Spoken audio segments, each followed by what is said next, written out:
നായർ ഈഴവ ഐക്യത്തിന് വീണ്ടും സാധ്യത തുറന്ന SNDP യോഗം ജനറൽ സെക്രട്ടറി വെള്ളാപ്പള്ളി നടേശൻ. NSSുമായി ഇനി കൊമ്പു കോർക്കാനില്ല. ഇരു സംഘടനകളെയും തമ്മിലടിപ്പിച്ചതിന് പിന്നിൽ മുസ്ലിം ലീഗാണ്. നായർ ഈഴവ ഐക്യം മാത്രമല്ല, നായാടി മുതൽ നസ്രാണി വരെ എന്ന ആശയമാണ് SNDP യോഗം മുന്നോട്ട് വയ്ക്കുന്നത്. ഉടൻ ചേരുന്ന NSS നേതൃയോഗം NSSുമായുള്ള സഹകരണ സാധ്യതകൾ ഉടൻ ചേരുന്ന SNDP നേതൃയോഗം NSSുമായുള്ള സഹകരണ സാധ്യതകൾ ചർച്ച ചെയ്യും. ക്ഷണിച്ചാൽ പെരുന്നയിലേക്ക് എത്തുമെന്നും വെള്ളാപ്പള്ളി വ്യക്തമാക്കി. NSSുമായിട്ട് ഞങ്ങളെ തമ്മിൽ തെളിച്ചതാരാണ്? അന്നെല്ലാം സമരം ചെയ്യിപ്പിച്ചത് നിങ്ങളുടെ ഈ കളി ഇവിടെ ഹൈക്കോടതി ഒന്നും ഞാൻ സമരം ചെയ്തില്ല.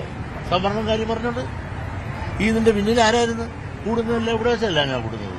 അവരുടെ ഓഫീസിലെത്തി കൂടിയിട്ടുണ്ട്. ഞങ്ങളെല്ലാം മുമ്പിൽ നിർത്തിക്കൊണ്ട് സംവരണം കാര്യം പറഞ്ഞുകൊണ്ട് എന്നും NS നേതൃത്വമായിട്ട് വഴക്ക്.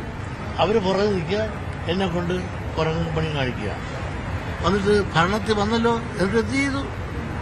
കാരണം LDF ഭരണം മാത്രം മാറി UDF ഭരണം വന്നാൽ നമുക്കെല്ലാം കണലില്ലാത്തെല്ലാം പൊന്നാക്കാമെന്നല്ലേ പറഞ്ഞത്. എന്നിട്ട് എന്ത് കിട്ടി, എന്ത് തന്നു? ഏതായാലും അങ്ങനെ ഒരുപാട് അനുഭവങ്ങളും ചതികളുണ്ട്. ഇനി ഏതായാലും NSS നേതൃത്വമായിട്ട് SNDP ഒരു കാരണവശാലും കൊമ്പ് കോർക്കാൻ തയ്യാറല്ല. അങ്ങനെ പോകേണ്ടതില്ല എന്നൊരു ധാരണയാണ് ഞാൻ കൊണ്ടത്. കാരണം അവരുമായിട്ട് എന്ത് ഞങ്ങൾ അനാവശ്യമായിട്ട് കൊമ്പ് കോർക്കണം? കൊമ്പ് കോർത്തിട്ട് എന്താ അനുഭവം ഉണ്ടായി? നമുക്ക് പോലെ കിട്ടിയോ? കിട്ടാണ്ട് മേടിച്ച് തരേണ്ട മേടിച്ച് തന്നോ?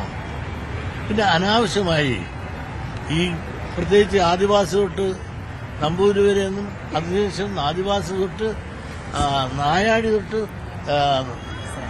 നസ്രാണി വരെ യോജിച്ചു പോകണമെന്ന് തീരുമാനിക്കുന്ന SNDP യോഗത്തിന് ഇനി NSSുമായിട്ട് സമരസപ്പെടുത്തി പോവുക എന്നുള്ളതല്ലാതെ അവരുമായിട്ട് ഒരു പിണങ്ങിപ്പോവുക എന്നൊരു നയം ഇനി ഞങ്ങളിൽ നിന്നുണ്ടാകാനുള്ള സാധ്യത കുറവാണ്.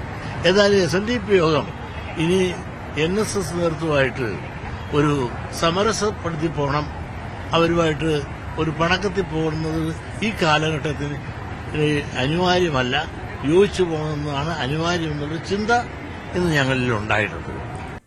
SNDP യോഗം ജനറൽ സെക്രട്ടറി വെള്ളാപ്പള്ളി നടേശനെ പിന്തുണച്ച് NSS general secretary G. Sukumaran Nair. മുഖ്യമന്ത്രി വണ്ടിയിൽ കയറ്റി കൊണ്ടുപോയെന്ന് പറഞ്ഞ് ഇത്രയും പ്രായമുള്ള നേതാവിനെ വില കുറഞ്ഞ രീതിയിൽ രാഷ്ട്രീയ നേതാക്കൾ ആക്ഷേപിക്കുന്നത് ശരിയല്ല. പ്രായമായ ആളായതിനാൽ നമ്മൾ പ്രതീക്ഷിക്കുന്ന ഭാഷയിലായിരിക്കില്ല പ്രതികരണമെന്നും സുകുമാരൻ നായർ പറഞ്ഞു. NSSുമായി ഒരുമിക്കണമെന്ന വെള്ളാപ്പള്ളി നടേശന്റെ പരാമർശത്തോട് G. സുകുമാരൻ നായർ യോജിച്ചു. SNDPയുമായി അലോഹ്യത്തിലല്ലെന്നും ലോഹ്യത്തിൽ തന്നെയെന്നും സുകുമാരൻ നായർ.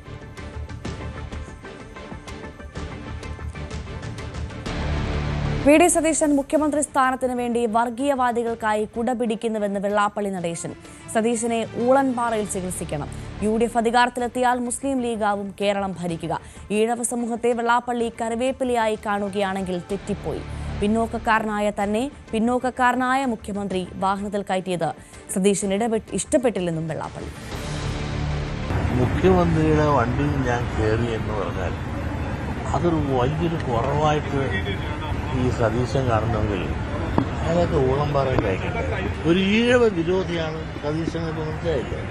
ഈഴവനായ എന്നെ, ഒരു പിന്നോക്കക്കാരനായ ഒരു മുഖ്യമന്ത്രി ആ വണ്ടി കയറ്റിയപ്പോൾ സതീശൻ ഇഷ്ടമായില്ല എന്ന് പറഞ്ഞാൽ ഒരു പിന്നോക്കക്കാരൻ അങ്ങനെ ഒരു വണ്ടി കയറാൻ പാടില്ല.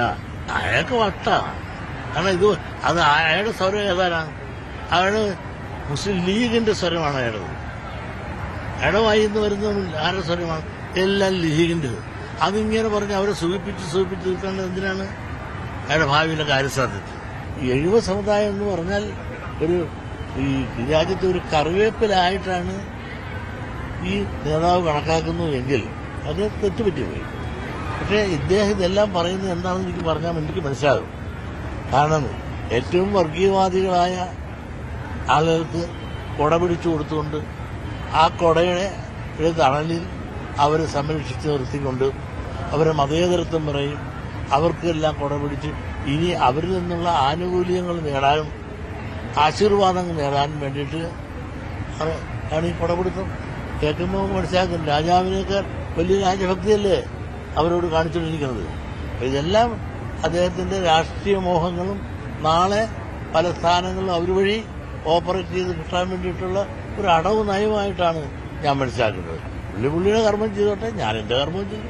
ഇപ്പൊ പ്രതിപക്ഷ നേതാവായിട്ട് നിൽക്കുമ്പോൾ ഭരണം കിട്ടിയാൽ ഉടനെ മുഖ്യമന്ത്രി വേണമല്ലോ. അത് മുഖ്യമന്ത്രി ഇറങ്ങി വേണ്ടി പറയാൻ ഘടകകക്ഷി ആളുണ്ടാകണ്ടേ. ഈ ഘടകകക്ഷി എന്ന് ആരാണ് ഇന്ന്? ലീഗല്ലേ ഇന്നിപ്പോ ഈ UDF വന്ന ഭരിക്കുന്നത് ആരാണ്? ലീഗായിരിക്കും. പണ്ടും അങ്ങനെ തന്നെ. കൂടുതൽ വാർത്തകൾക്ക് news 18 Keralam YouTube channel subscribe ചെയ്യുക.